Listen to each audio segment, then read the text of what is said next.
Chapter 10. 42 days before Face's arrival at Mukya. The seastead smelled of salt.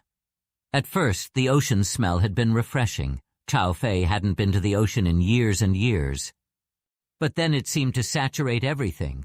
It was with him while he ate and while he slept. It even reached him while he was coding. His olfactory implant was supposed to be able to block and turn off unwanted odors and generate masking perfumes. But somehow the salt smell cut through, and it wasn't just salt, it was the smell of life. One thing he hadn't appreciated about Yudu was how rotten it was on a literal level.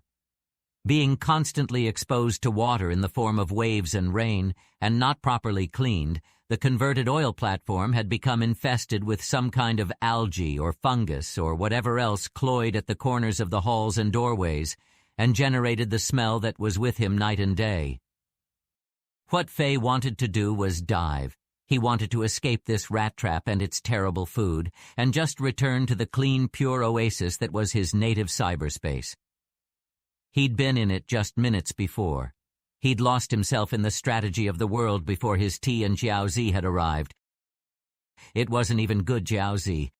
How the hell did they mess up Jiaozi? Even Fen, his first wife, had known how to cook good Jiaozi. On his farm, his shell had monitored him, predicting when he'd need a meal, then contact one of his wives and get her to make him something. From his perspective, food showed up like magic most of the time, but they'd found him on the farm. He'd seen their micro-drone spies. He didn't know who they were, but he didn't intend to stick around to find out. He'd left that same day and told Sayua to burn everything if they came. He missed his wives. He missed letting them deal with things while he focused on matters befitting someone of his importance. He was Eric Lee, the most famous and mysterious person in the world. He couldn't be bothered with ordering food or telling idiot children not to play with fireworks until after sunset. Is something wrong? Asked Mirrodin. Fei turned his attention back to his screens and controls, letting his armored avatar run mostly on autopilot. He swallowed his dumpling and said, No, let's continue. They talked about divinity a bit more, but the American crime syndicate couldn't really hold his attention. He thought about Mr. Wong, the private investigator he'd hired to investigate his farm since Ah went silent. The suspense was driving him mad, and it didn't help that Wong had insisted on coming to Yudu in person to give him the report. He was due in any day, which was good because Fei could feel the world shifting beneath his feet. Lee had been in Acorn's confidence long enough to learn that the AI had been created by one of Crystal Socrates' parts. Neurotoxin was also a spin-off of Crystal. The timeline more or less lined up, and the conflict on Olympus made it clear that the android was more capable and more fragmented than anyone had dreamed. Was Neurotoxin the entity hunting him? Was there yet another fragment of Crystal that he wasn't aware of? Perhaps Whirl was playing him, trying to lull him into a false sense of security by pretending to be an ally. Or was there some more mundane explanation? There were certainly more than a few world governments that had it out for him. He stared at the map in frustration. The world was too big. There were too many pieces on the board. Word from Phoenix was that Crystal had landed safely on Mars. That was a relief, at least. It took that term out of the equation, for now.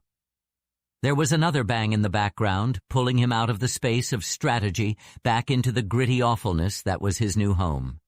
Idiots and their fireworks, he thought to himself.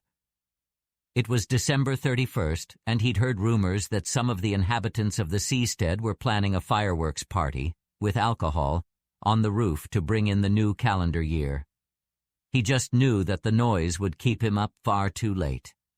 Yet another firework went off. He moved to pour another cup of tea as he explained. I'm sorry, I think there might be a disturbance. Before he could finish his thought, the fire alarm blasted to life. Fei's hand jerked in surprise, spilling tea on his other hand and leg. His pants protected his leg for the most part, but his left hand burned in pain from the scalding liquid. For a moment he was confused about cause and effect, wondering why they'd signaled an alarm just because he burned his hand. He dropped the call and shot up, moving towards the bathroom to put cold water on the burn. He'd call the Americans back in a moment. It was only after a couple seconds that he realized that the fire alarm meant that there could actually be a fire, and that he was in danger. Shit! He flipped open his comm, thankfully on his unburnt hand, and tried to clear his head of thoughts of Whirl and Acorn. It was always hard for him to switch tasks unexpectedly. His hand began to throb, and the sound of the alarm was like a hammer on his ears. He scanned his monitoring programs. Anomalies were everywhere. His software didn't know what was happening, but it knew that something was going down. Faye ran to his door and looked out into the hallway. People were running, though there wasn't any sign of fire. His hand was really starting to hurt, and he knew he didn't have any ice. He froze there for a few seconds, considering going back and wrapping a piece of cloth soaked in cold water around his burnt hand. If this was a drill or something, that would be best, but it wasn't a drill. He could tell. He walked out into the hall. No shoes. I should go get my shoes on. Another firework, louder, audible above the siren. Faye ignored his shoes and started walking down the carpeted hallway. For not the first time, he wondered who had the stupid idea of putting shaggy brown carpet in a space that got so moist. Disgusting. I need shoes. That was a distraction. Mold didn't matter right now. Faye began to run. There was a press of people at the primary stairwell. Bodies were moving towards him and away. People were shouting. People touched him, brushed past him, bumped into him. He hated it. He hated it. He couldn't think. It was hellish. He strongly considered going back to his room. Even if he burned to death there, at least he could do it without having to deal with all these morons. It was a stupid thought. He needed to get his bearings. Someone was screaming about police in a way that confused Faye. He pushed himself up against one of the walls, out of the way of the swarm. "We're under attack!" yelled someone else, in Chinese this time, instead of English. Far too many people were talking in languages he didn't know. Indonesian, probably. He caught the word feds being tossed around as well as fire. That didn't help anything. The fire alarm died suddenly, and with it came an eerie quiet as people stopped yelling. The sound of helicopter blades and gunfire could be heard. Faye's hand hurt. Many people seemed to change their minds about the pressing need to escape the apartments and turned away from the stairs. Faye went with them, slipping into a flow of people that eventually passed close to his room. He slipped back in, relieved.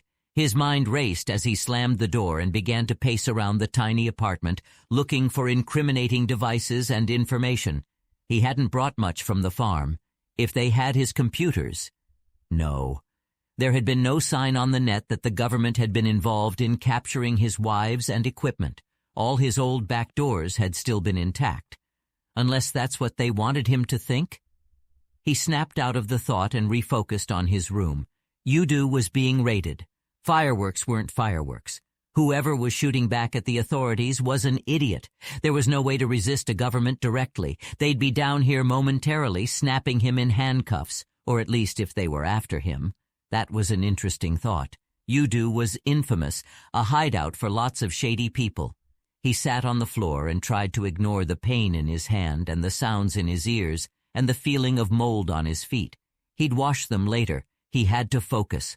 On the last boat to the seastead, there had been a surge of new blood, Chinese expats from Hong Kong. Many looked to be triad, maybe 14K. The program he'd set up to monitor the textual channels he'd gained access to on the seastead told him that at least one of them was a red pole, and based on muscle of the company he kept, he suspected that they were enforcers who were using Yudu as a safe haven to let the heat die down. Perhaps it was all a coincidence. Still, better to be safe. He stood up, much more calm, and wrapped his hand in a wet cloth. Then he began to destroy any and all evidence that could be used against him, including wiping his software off the local network. It'd be easy enough to break in again. The one exception was his comm, which he simply encrypted behind a facade. It was a measured strategy. And then he waited. And waited. He'd explain everything to Acorn and Whirl later. His hand continued to hurt. He washed his feet. The sound of helicopter blades stopped. He put his shoes on. He waited and ran everything over in his mind again and again. It was nearly an hour before there was a knock on the door. "Come in," he called, sitting calmly on his bed. The door slammed open as what was clearly a military police trooper pushed into the room behind a huge transparent shield. His entire body was heavily armored, including his head, which had the look of an exoskeleton in the way the helmet completely covered the face. There were others holding guns in the hall behind.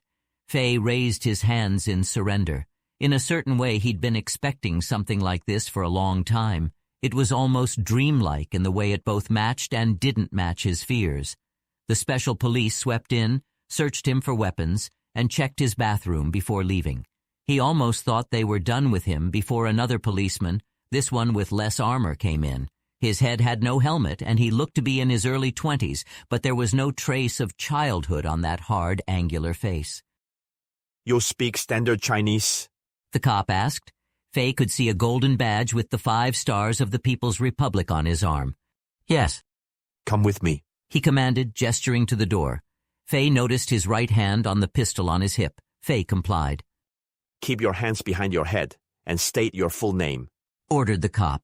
As Fei walked out and down the hall, he said, Mark James, I'm from Canada and lived in Singapore for a couple years before I moved here. He'd had lots of time to build up aliases that could potentially be used to escape this sort of situation. The soldier didn't say anything to that, but instead put a hand on his back to make sure Fei kept walking. Some part of Fei wanted to chastise the idiot for touching him and reveal that he was the great Eric Lee, just to see the looks on their faces. They reached the stairs and ascended, passing a number of police as they did, all heavily armed and armored. It wasn't entirely clear whether they were, in fact, police. He'd have expected the military to be using bots instead of guys with riot shields, but perhaps the distinction was meaningless. These were heavily armed government operatives sent to capture some set of fugitives. They'd come expecting a fight, and based on what he'd heard earlier, they'd gotten one. They took the stairs all the way to the roof, where the man who had been escorting him handed him off to another helmetless agent and said, Speak standard Chinese, before going back down, presumably to fetch others. The second agent stamped Fei's hand with a Putong Hua mark and pushed him roughly out the stairwell door to yet another cop. The harsh light of the sun made Fei squint as he walked out onto one of the primary flat sections atop the seastead. He didn't come up here often, but only because he was so busy that it seemed like a waste of time. The sky was a crisp blue, and the wind at the top of the platform was just strong enough to take an edge off the heat. The arms of 2 towering cranes stretched up above, ready to lift cargo from ships or install the next layer of the structure. The smell of salty ocean doubled in intensity. He was directed into a queue of men ready to get into one of the 2 massive helicopters that had somehow both landed on the helipad. Besides the dozen or so authorities, there were a few dozen people sitting silently in rows under armed guard. There was blood spattered on the roof as well. He could guess at least 2 people had died based on the quantity, but there weren't any visible bodies. Perhaps they'd been zipped up in body bags by the cops and put on the helicopter. Perhaps they'd simply been thrown into the sea. Fei didn't know how these things worked. The queue moved slowly. A man would get into the helicopter, a couple minutes would pass, then he'd get out and sit with the others. Fei tried to ask what was happening, but had only gotten a sharp command to be silent. Fei took a kind of grim pleasure in seeing so many hardened thugs, the men who had been involved in whatever sorts of criminal things happened on Yudu, be brought face to face with their own powerlessness. They had thought themselves so powerful and strong, but they were only that way because the true powers hadn't moved against them. Or at least, they hadn't until they had. And now what good were their guns and knives? It was interesting to note that there weren't any women on the roof. There were lots of women in Yudu. Most of them were whores in one fashion or another, but they were still common. It was just one more piece of evidence that the Chinese police were hunting for a particular set of men. Fei mentally rehearsed his cover story as he waited in line. Then, at last, it was his turn to board the troop transport. The cop on the outside checked the stamp on the back of Fei's hand and made a hand gesture before pushing Fei up and into the helicopter. There were 2 police inside, both with the faceless helmets. Sit. Do not speak unless asked a direct question. Cooperate, and you will likely be released without further harm. The voice had the croaking distortion of having come from a speaker on the man's helmet. Fei sat. Look directly at the camera. State your full name, age, occupation, country of origin, country of last residence, and when you came to this place. Faye followed the outstretched finger of the man who spoke. Integrated into the forward wall of the helicopter was a screen, camera, keyboard, and a few other ports. There must have been a camera there as well, though he couldn't see it specifically. Faye recognized an insignia, the logo for Earkey, and understood that he was looking at the helicopter's brain. Or rather, he was looking at the interface to the bot that piloted the vehicle. The prompt for information was printed on the screen, so he didn't have to remember. Mark Faye James, 35, InfoSec consultant, born in British Columbia, Canada, lived in Singapore until about a month ago. Faye smiled at how easy and confident he sounded. These idiots would never get through his smoke screens. He'd been managing the Mark James profile for a while. There were records in Singapore of his residence and in Canada of his emigration. Governments were fools when it came to paperwork. Bureaucracy was a security flaw by its very nature. Please turn your head to the right and hold it there, asked a new voice from some unseen speaker. This one was female. It must have been the helicopter's AI. Faye complied, but also asked, "Why turn my head?" No questions, snapped one of the helmeted goons. Please look back into the camera and focus, instructed the machine. It waited for him to comply, then said without warning or preamble, We killed G, R, and Fen. His wives. The farm. Dead? The words caught him off guard. Faye could see and feel his eyes defocusing. He forced himself to swallow, take a breath, then speak. What? What are you talking about?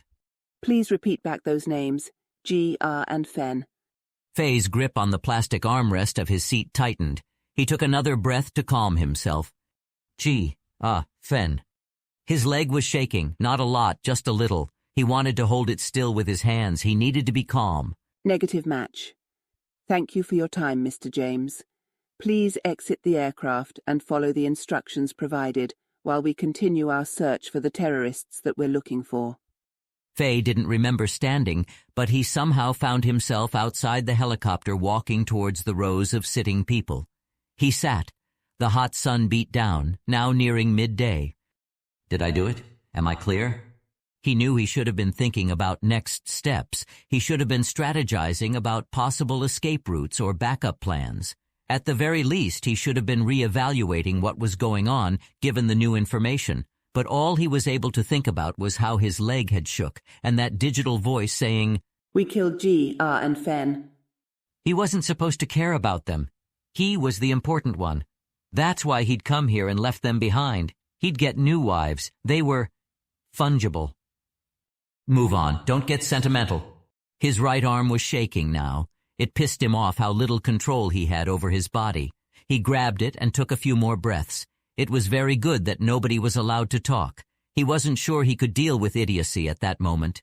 He kept wondering if that had been it. Had he really escaped the jaws of death? Had he slipped out of the trap? Yes. That's what negative match means. Or was it? He couldn't help wondering if he'd really, truly gotten clear. It was how his brain worked. Too many possibilities. But it seemed that way at least. It took him a while to calm himself down, but he had a while. The cops seemed intent to interview every man on the platform. They were looking for him, and he'd slipped through their net. Occasionally, one of the armored men would yell some propaganda at them about how, if they were released, the Chinese government was not absolving them of any crimes or endorsing their operation of an illegal ocean structure. It didn't matter. If he'd slipped through their grasp, he was free. He could move to someplace else, perhaps in Europe or something, and start over. They'll pay. He'd hurt the government. He'd done it before on a smaller scale. If they'd murdered his wives, maybe it was a bluff. The government wouldn't actually kill them. That's not how it works. They'd lock them up, maybe. But why kill them? Faye decided that G and Ah at least were probably still alive. Both of them were smart enough to survive. Or at least they'd likely be alive if this was the government's doing. He noticed a confusion in himself as to who was actually behind this. Acorn was the only one who could have known where his farm was. Was he wrong about the AI? What was the intersection between Acorn, the Chinese government, and Earkey? Had neurotoxin changed that? Had Acorn already lost weeks ago, and he just hadn't noticed? That would mean that Weirl was... Fei was disrupted from his thoughts by an announcement that processing was complete. Indeed, the queue of men to be interviewed in the helicopter was gone, and the number of those around him had grown. Please form an orderly line to return to your homes, Instructed an agent before repeating the instruction in English. We will be gone shortly. Fei stood and got in line. One of the police pointed to a man 3 places ahead of him in the queue, and 2 cops came to extract him. He was Chinese and bald, one of the men who had come to Yudu recently. The bald man was led off towards the helicopter. Another man was called out.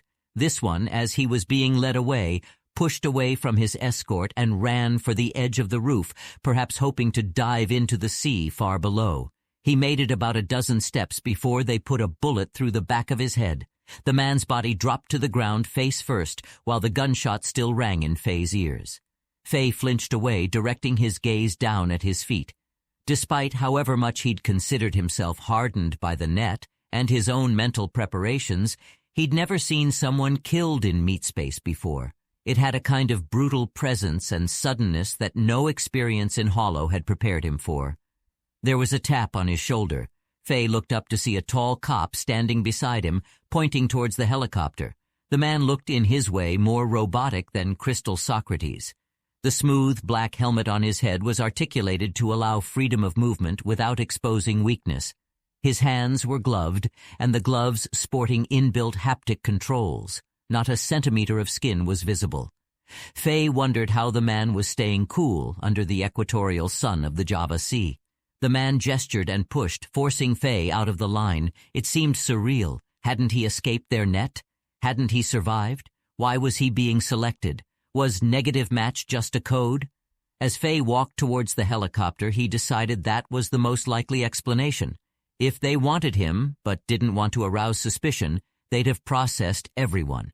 But in order to keep him calm and compliant during that time, they'd told him he wasn't a match. Perhaps he'd never know if that was the real answer. Maybe whatever crude AI was managing such things had changed its mind. He guessed that the calm sense of impending death was perhaps what a person in front of a firing squad felt. There was no action he could take to survive. Somewhere along the line, he'd made one too many enemies, and whether it was a government, Wirral, Neurotoxin, Las Aguilas, Earkey, Acorn, or someone else, he'd lost. His pieces had been captured one after the next. The game was done. Fei climbed into the helicopter without resistance and let his wrists be bound by plastic handcuffs. Helicopter, ship, city, day, night, day, night. He guessed it was Hong Kong, though nobody would talk to him, and his head had been covered by a black bag when being escorted between cells. The only way he knew it was a city at all was that he'd clearly been shoved into the back of an auto, and he could hear the sounds of the cars and people around him as they drove, and then, at last, they came to him in his cell. There was a serious-looking woman in a white coat with a silver briefcase. Despite being near people, he'd been alone for days. Nobody spoke to him except to command him to stand up or sit down or walk. The net deprivation combined with his isolation was eating away at his sanity. He begged the woman to tell him what was going on.